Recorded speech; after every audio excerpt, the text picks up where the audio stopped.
Alright, now here is the plain box, and here is the box with the web textured impressions plate. Now, the trick with this is that when you do your textured impressions, it tends to wipe out a lot of your score lines. And you need all the score lines to be able to get this box to go together well. So, let me give you a hint on one way you can get those cool web imprints in the center without having your scoring lines disappear. Alright, so I have my candy wrapper die cut already, and I have my spider web, which we're going to use to put the cool impressions on here. Now normally when you use these textured impressions plates, you use the multi-purpose platform, which also comes with a Big Shot when you order it from your Stampin' Up! Demonstrator.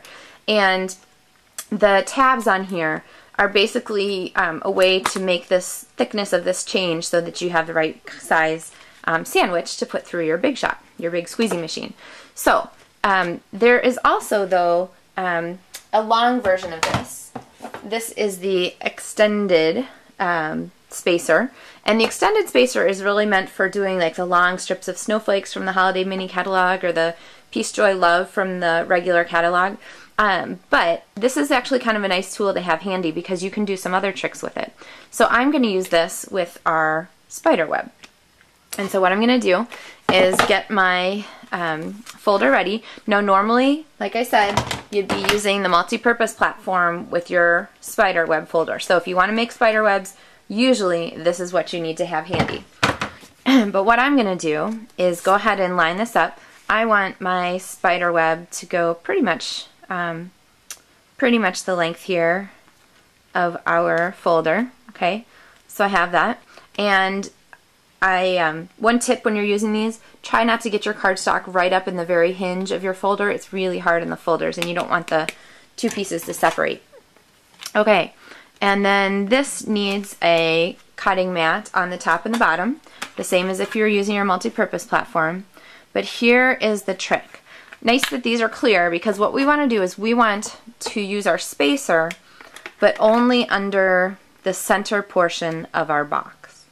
And so what I'm going to do is kind of line this up. Now, do you see where our box is here and the center part of our box is here and it goes across? So basically this spacer is only going to support the middle of the folder, and we're going to end up with a spider web that isn't covering the whole set of score lines, only the part in the middle.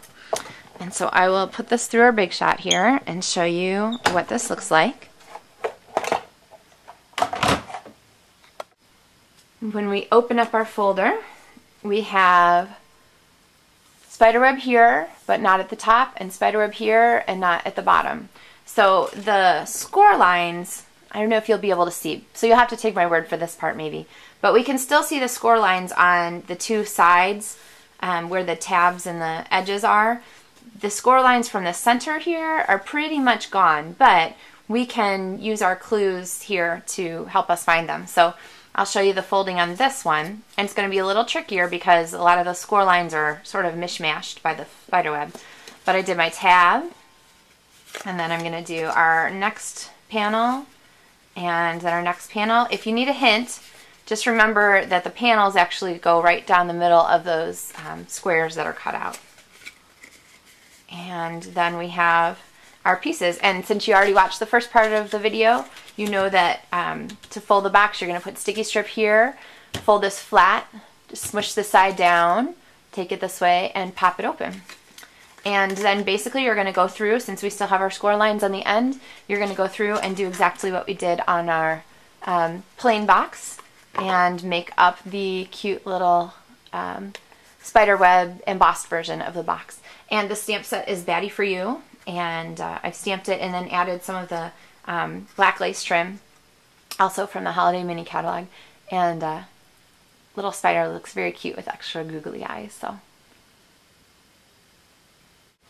So I hope you'll have fun making some of these candy wrapper boxes on your own.